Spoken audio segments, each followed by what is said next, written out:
নং ওয়ার্ড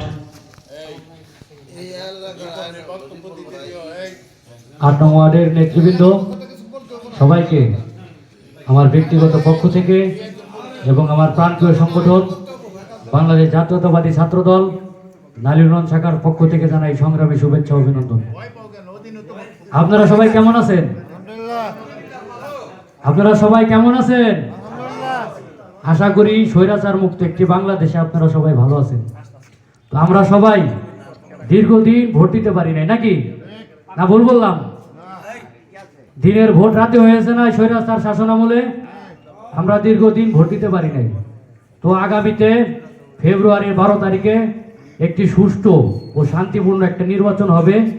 সেই নির্বাচনে আপনারা সকলেই সকাল সকাল গিয়ে দেশনায়ক জনাব তারেক রহমান আমাদের ঘেউ দৌলতপুর শিবালয়ে একজন প্রার্থী মনোনীত করেছেন, যার হাতে ধানের শীষ তুলে দিয়েছেন। সেই আমাদের গণমানুষের নেতা এস.এ. জিন্নাহ কবির কাকা, যিনি মানিকগঞ্জ জেলা বিএনপির সাবেক সাধারণ সম্পাদক এবং কেন্দ্রীয় বিএনপির অন্যতম সদস্য। ঠিক আছে, উনিও খুবই ভালো মানের মানুষ।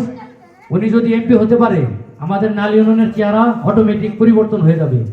আর একটা জিনিস, কিছু লোকজন আইসা বলবে, ঠিক আছে, যে এই প্রার্থীর চেয়ে এই প্রার্থী অনেক এগিয়ে, তাকে ভোট দিন। ছোট মানুষ একটা কথা বলি, মোটর সাইকেলের 2টা চাকা না? মোটর সাইকেলের তো 2টা চাকা, পিছনের চাকা যতই জোরে ঘুরুক সামনের চাকার আগে কিন্তু যাইতে পারে না। কথা ঠিক কিনা?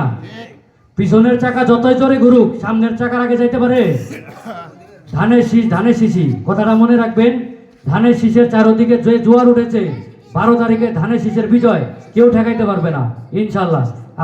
আপনাদের সকলের সুস্বাস্থ্য ও দীর্ঘায়ু কামনা করে আমি আমার সংক্ষিপ্ত বক্তব্য এখানে শেষ করছি। বাংলাদেশ জিন্দাবাদ, বাংলাদেশ জাতীয়তাবাদী ছাত্র দল জিন্দাবাদ। ধন্যবাদ সবাইকে।